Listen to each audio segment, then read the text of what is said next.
Hi there, I'm Mabel Chan, and this is One in a Billion, part 9 of a special series, True Colors. True Colors is about the color of our character, not our skin, in times of crisis or at a crossroads. How we respond reveals who we are, our values, our beliefs, and our priorities. When I finished up school at MIT, we had just closed 2 startups. At the same time our daughter arrived, we were kind of at this new turning point. We were looking at which direction to go. And I think it was either staying in Boston or it was going back to China. And it just made sense at the time to go back to China. That's David Wang. Born and raised in Boston with a strong tech background and entrepreneurial ambition. His wife, Candy Yang, born and raised in Shenzhen. She's already built a marketing career in China before coming to Boston to marry David. For her, China is the place to be, the land of opportunity for entrepreneurs with great ideas for Chinese customers and key connections with local talent. In today's episode, Candy and David talked about hard choices in life, for better and for worse. We recorded this interview in May 2020. Here's our conversation. Hello, Candy, David. Welcome to One in a Billion. Thanks. It's great to be here. Yeah. Well, first of all, how are you doing in Shanghai? We're doing good in Shanghai.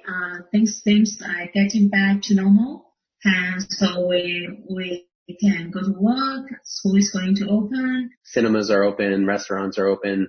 Public transportation has been open for a long time. But now that kids can go back to school, people are taking that as a sign that most of it has passed. That being said, there's still precautions that will be in place for a while. Everybody wears masks when they go out, and it's pretty much the status quo right now. It's the norm. Candy, David, you too have an amazing story. I'm going to set it up briefly, but you two will have to fill in the blanks. You ready? When I first met Candy in Cambridge, Massachusetts, 4 years ago, she told me she grew up in Shenzhen. You two met while working together in China. Then you started dating. And then Candy moved to Boston for you, David. And David, you were a graduate student at MIT when Candy moved there. You were building a couple of startups. One is a bamboo bicycle business in Beijing. And another is a travel app for tourists in Boston. Then 3 years ago, you two got married. Then you had a baby girl. Then you moved to Shanghai. That's a lot of changes in a nutshell in a couple of years. You two are definitely in the fast lane. You may still be in the fast lane. So here's the question, David, Candy. Why? Why move to Shanghai? When I finished up school at MIT, we had just closed 2 startups. One startup in Beijing, building bamboo bicycles. We had closed that. Another startup in Boston with a light, making an app to change public buses into basically tour buses, where tourists could get onto a public bus and basically have a narration, a tour of the city. When we closed those down, it was the same time our daughter arrived, and we were kind of at this new turning point. We were looking at which direction to go, staying in Boston or going back to China. And it just made sense at the time to go back to China. Most of my connection and career opportunity was in China, and a lot of things that can be done in China. So that actually was my biggest motivation to move back to China. Candy's an expert in Chinese young people and youth culture. And so that's a place that she needs to be to thrive and to have the opportunities to grow her career, as well as our daughter, who is 3/4 Chinese. And we wanted to make sure that she had exposure to the language and the culture, and Candy's side of the family. You know, your decision to move back to China sparked a lot of interest and questions from our team and our listeners. So I'm going to read some to you. Here's one from Franklin Chen. So he's asking, assuming you were exploring opportunities in the U.S., what were you looking for professionally? What did the ideal opportunities look like for both of you? We were both looking for opportunities to be creative, I think, and start something or do something that was aligned with both of our sort of creative passions. So I think like before that, the bamboo bicycles, or a lot of the projects that Candy and I did in Beijing, were good examples of that, but they hadn't turned into a career. I had finished school at MIT, and Candy had continually been working for Chinese clients, actually, even when she was in Boston. And so it was just a little bit of an easier step for the both of us to go to China. And I think we considered the idea of staying in Boston, but it wasn't clear actually what we would both be doing. So what are you both doing now, and how did those opportunities in Shanghai come about for you? Now I have my own company, so I provide local research consultant to different companies and organizations. Meanwhile, I also initiated an organization called Education Innovation Platform, which is trying to support and initiate different education innovation projects for local educators. When I got back to Shanghai, I started with a company called Digital Ventures, where we help corporations create digital startups. And so I helped them launch 2 startups here in Shanghai, and then actually joined one of those startups as their CEO. And I'm about to transition to another job now in design consulting. I see. Well, that sounds great. Here's another question from our team member, Yvette Yu. Did you have to give up or let go of anything for this decision? Yeah, I think there's always a trade-off when you choose between locations.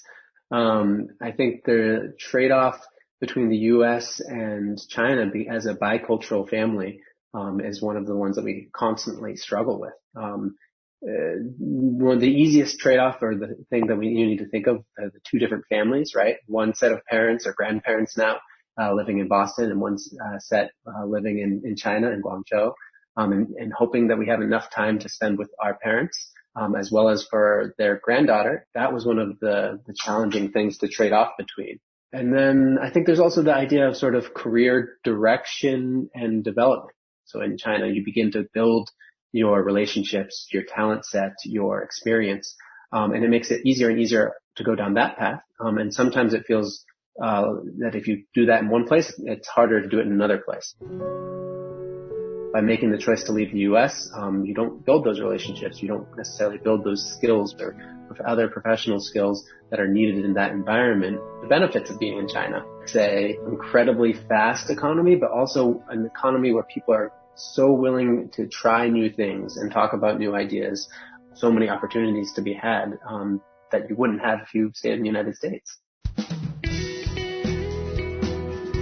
In Boston, at that time, we have much slower life, enjoy more nature. I think probably a lot of people feel that if you live and work in China, you need to move very fast.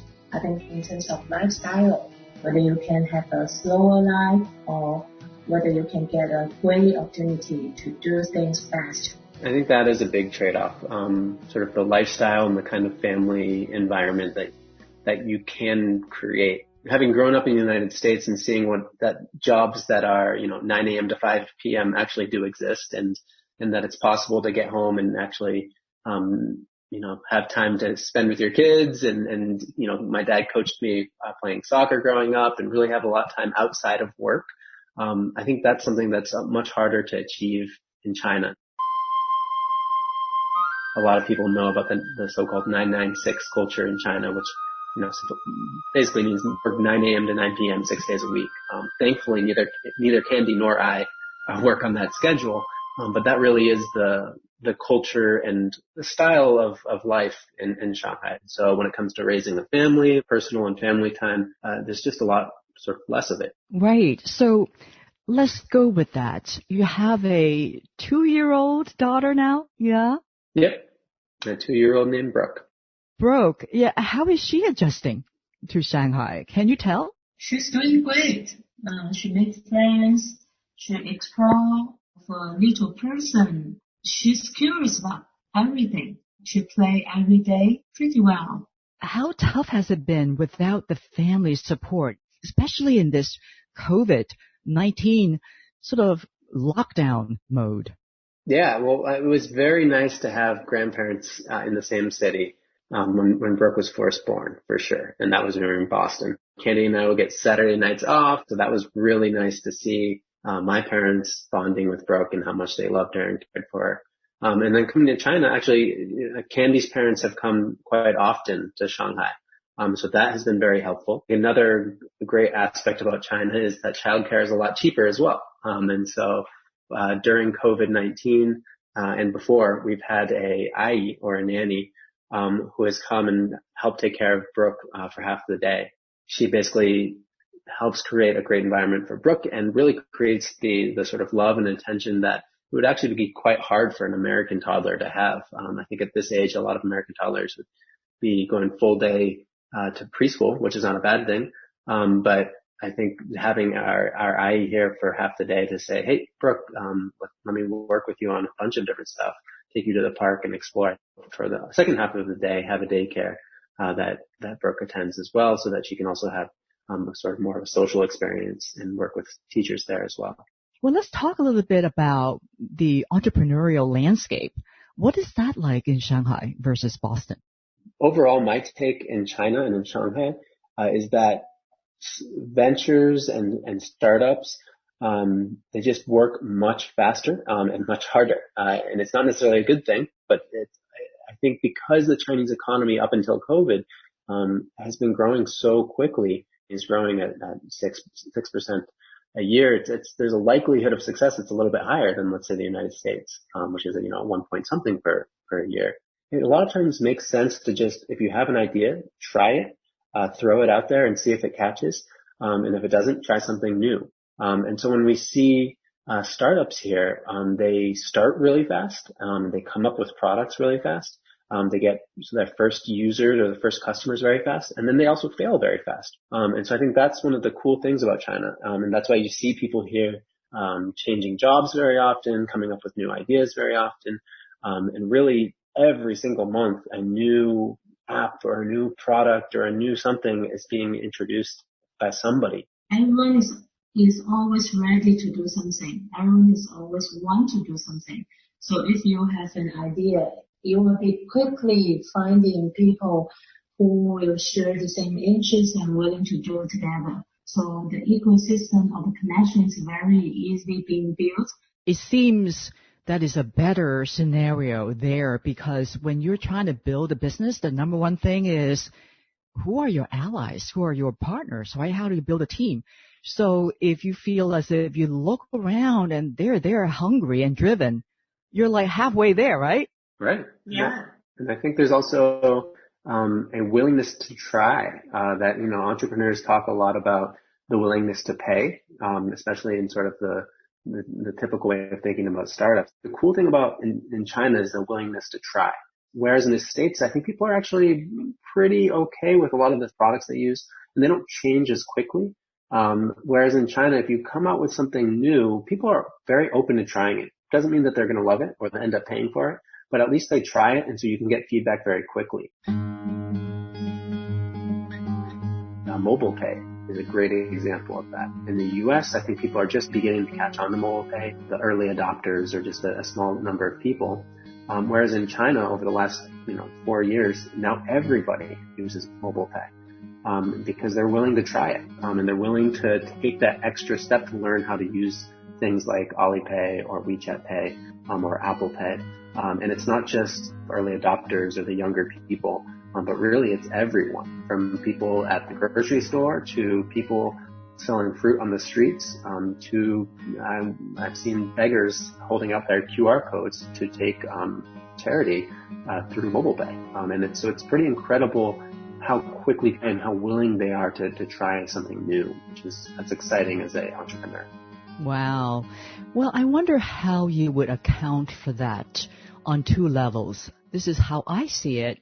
On the macro level, clearly the United States is a developed market, is more mature. And China is still developing and trying to catch up. So that's that level. And then on the consumer level, it seems to me that people in the U.S. are maybe more satisfied. They like what they have, or they want to hold on to what they know. Yet in China, we're surrounded by people who are much more open to learning new things. Am I right? Yeah. So I do a lot of consumer research in China. Young people, every day they're looking for new products. They actually Google and search what's coming new, what's cool, what they can try. They are much more willing to embrace new stuff. So which is very good for startups. Yeah, it does seem there's just not a strong sense of urgency to find something new. My friends are in China of the same age are all, adopting the newest social media, the newest texting apps and things like that. Whereas my friends in Boston, we're still just using regular text messages. And that seems to work just fine for us, I guess. So there is a different sense of how urgent it is to try something new, and see if something's better. I want to just switch to the topic about you two living there in Shanghai. And this is actually another question from our team. Are you viewed as locals or foreigners? You hold American passports, right? Yeah, I'm definitely a foreigner. I have an American passport. And I don't, even though I'm half Chinese, I don't look Chinese at all. So I'm definitely considered a foreigner. However, I would say in Shanghai, because it's such a cosmopolitan city, people are quite used to that. But don't you speak Chinese, and does that help? Yeah, I speak Chinese. I can definitely communicate with people, but my role and my identity is still as a foreigner. And so people still have certain expectations for what I bring, and what I have to say and what I need to contribute. Well, for you, Candy, you grew up in Shenzhen and Guangzhou, right? So do you feel like you belong in Shanghai? Are you viewed as local? What is your experience like? I think not only Shanghai, but a lot of my big cities in China is pretty international. I would say local means that you can understand local culture, you live in a local way. But Shanghai is such a diversity. Being local is not a issue. I don't feel that I'm not local, or I don't feel that I'm super local.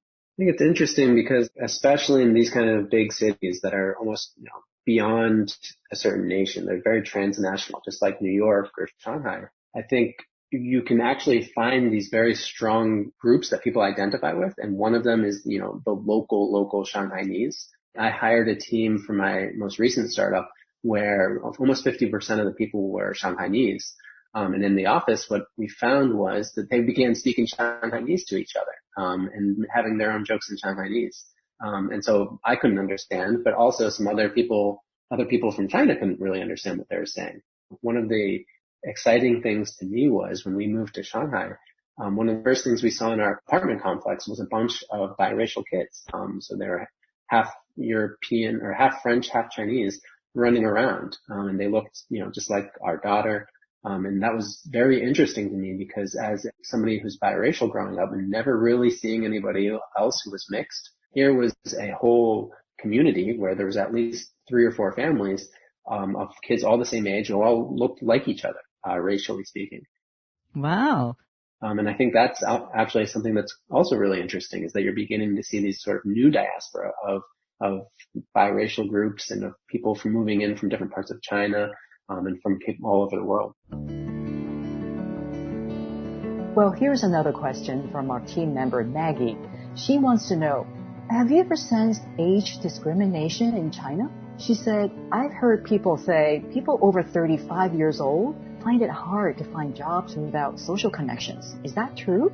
I will say is that in the companies I've set up, age is definitely something that people are allowed to talk about when making decisions about hiring or whether or not somebody's ready for a job. In the States, it's not legal to talk about it that way. I think it would be hard for somebody who's a little bit older to get a new job at a different company. The relationships that you have built throughout your career will lead to the next opportunities. Depends on which industry you are in.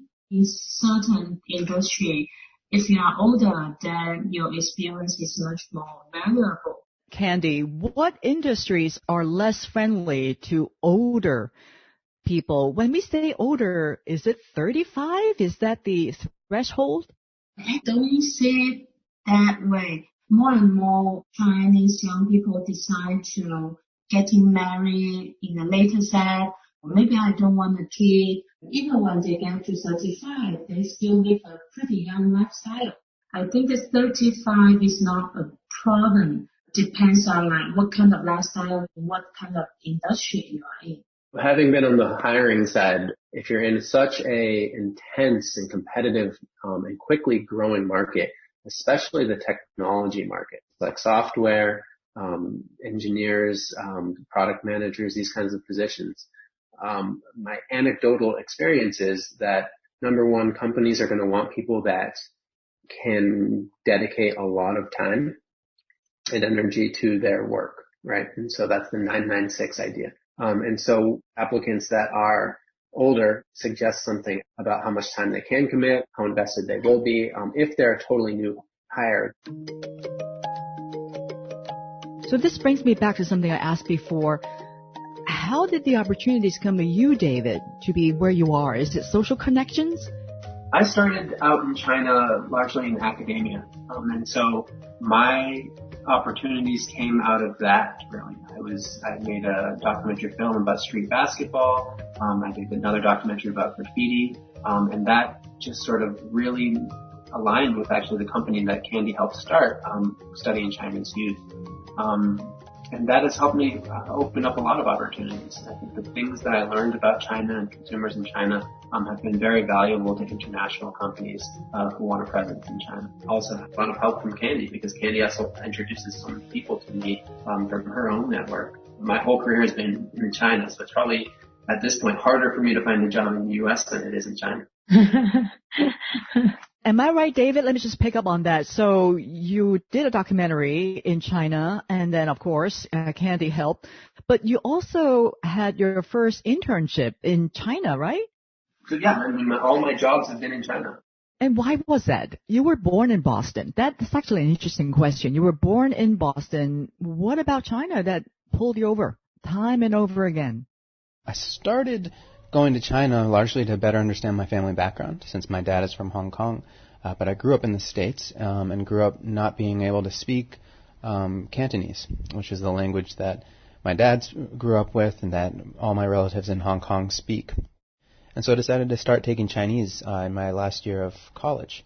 Only then really began to realize how different Mandarin Chinese is from Cantonese. But I basically kept studying Mandarin all the way through college and going studying abroad there in China. The more I visited China, the more I wanted to learn Chinese, and the more the language opened up new opportunities in the country. I learned, the more I ended up staying, and eventually that turned into a job, and eventually that turned into really one of my specialties in life and one of my curiosities. And so that's really what drove it. It really helped when I started my first job in Chinese theology, which is a research company, allow me to conduct a lot of different research on different people. In 5 years, I got to know a lot of people. That company also had a really good reputation in research and consultant in Chinese market. After 8 years in that company, I have built a lot of connection as a foundation. I think that's part of the reason that so many people consider me as a Chinese expert on Chinese young people and Chinese youth culture. Another reason was because I'm always initiating new projects by my own. For example, when I moved to Boston, I was very interested in education innovation in Boston. So I just went out and interviewed different people in different sectors, including universities, entrepreneurs, and then I keep on introducing these people and this project to Chinese people. So doing this kind of projects, people come to find me, the articles you write are very interesting. Can we work together? Because I keep on initiating new projects out of my interest. And those projects started to attract a lot of people who want to work with me. Well, listening to you, Candy, you are extremely entrepreneurial, number one. And number two, you have established this sort of foundation for people to know you and your work. And so are these people all over the world, not only in Shanghai? I would say that it's all over China. Actually, more and more Chinese people, they are becoming more and more international. So a lot of people I got to know in Beijing, in Guangzhou, in Shanghai, they moved to USA or to Europe. and they have their connection. It's kind of like more and more international now. Wow, that sounds so amazing. Let me bring us back to this question, this big question. Do you think you're better off in Shanghai right now in the age of COVID-19 than anywhere else in the world? Yeah. From a COVID-19 standpoint, it definitely is the safest place to be. I don't think we told you this, Mabel, but we actually had decided to move back to the United States in February of this year. Wow. And that was largely driven by a couple factors, one of them being COVID-19. And at that point, it was largely only in China. It was very scary in China. We also had our second baby on the way, and it just sort of made sense. We were thinking to move back to the States. So we made that decision. And then about, I would say, a month or 6 weeks later, we reversed the decision. We saw what was happening around the world, and what was happening in the United States was more scary in terms of what it was doing to people, the economy, and where we would want to have our second daughter. So as China was really turning the corner on things, we said, you know what, let's make another big decision and stay in Shanghai for the foreseeable future. Well, David, you said that now with daughter number 2 on the way, you said, I'm still trying to negotiate between the dissonance between the place we are in and my own ambitions to build a foundation. Tell me more about that. So I think one of the challenging things about being in this life stage is that at some point you need to sort of really pick the direction you want to develop in. What will life and what will the world look like in 10 years or 15 years? And that's a place where I think both Candy and I are at. Now, it's much easier to begin setting up and creating a new future if you know where your feet are, right? And you know where your roots are. And when you build a foundation, I think a lot of the time it's based on the location. There's aspects of China that I don't resonate with. The fast pace of life, the competition, and really the environment are things that I struggle a lot to imagine setting up a foundation amidst all of that. And then having to build on that foundation for the next 10 or 15 or 20 or for the rest of my life, that's a hard thing to think about. Well, to me, David, you already have built a foundation. So help me understand, what's your idea of a foundation? That is both the financial foundation, the social foundation, not just your business relationships, but really the communities that you're part of, the friends that you have, as well as sort of the skill set foundation so that you can really begin to grow upwards. Going back and forth between the U.S. and China takes time. The skill sets that you need in China and the U.S. are often quite different. Even if their goals are the same, the way that you argue, the way that you communicate, the way that you run meetings, the way that you ideate and create your products are all very different. And so really building that foundation of skills and security and social support takes a lot of time. That's the challenge that I'm beginning to struggle with. I'm going to close with this question. We are confronting COVID-19, right? This pandemic is global. It doesn't matter where you are. It affects their ambition. It limits their choices.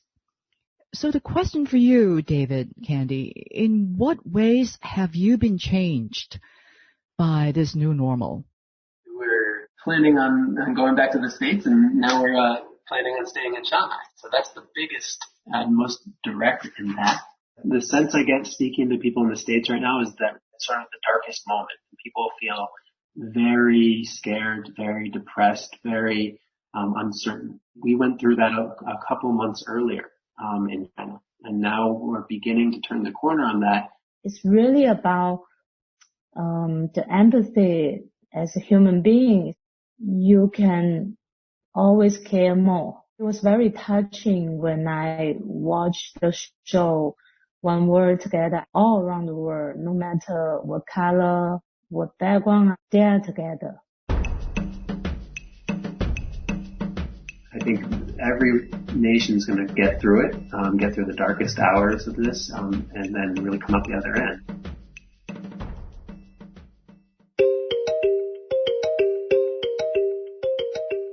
Thank you, Candy and David Wang, for the conversation. In the next episode of True Colors, Reflections on 2020. I definitely felt like my career was derailed the second the pandemic struck. That is Kira Omans, an actor and model. She moved to Los Angeles just before the pandemic struck. Looking back on 2020, is this the right move for her? You'll hear her story and voices from our team as we take turns sharing our reflections on 2020. That's our next and final episode for this season. In 2 weeks, 1 in a billion is Brian Latwinowicz, Yvette Yu, Maggie Shi, Leah Yen Jarrett. And our lovely theme song is composed by Brad McCarthy. Let us know if you want to join our team of volunteers, help us plan events, pitch a story. Just go to our website, oneinaBillionVoices.org, and find us on Facebook, Twitter, and Instagram.